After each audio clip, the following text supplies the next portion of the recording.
Le ciel n'est pas ce que la chrétienté vous présente. Les enfers ne sont pas ce que la chrétienté vous présente. En réalité, il y a toujours eu deux sémences. Ce qui revient à dire que cela a été prédestiné et installé ainsi avant la nuit des temps.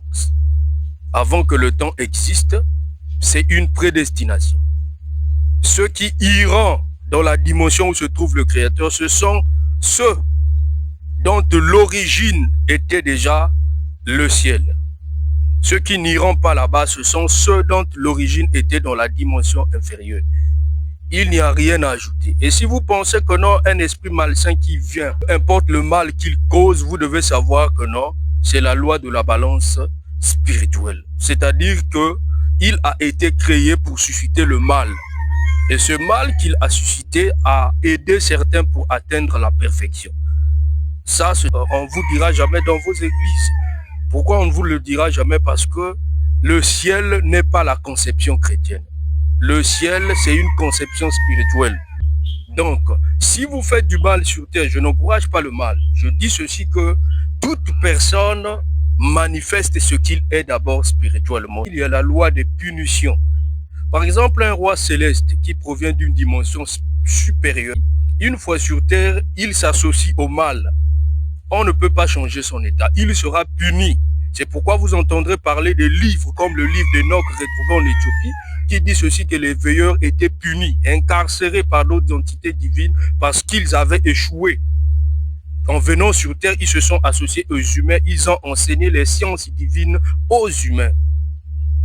Nous avons plusieurs cas de ces entités divines qui s'incarnent dans des corps de chair et qui finissent par perdre leur mission. C'est-à-dire manquer le but. Cela ne signifie pas qu'ils iront aux enfers. C'est une fausseté. Ils seront punis pendant un temps.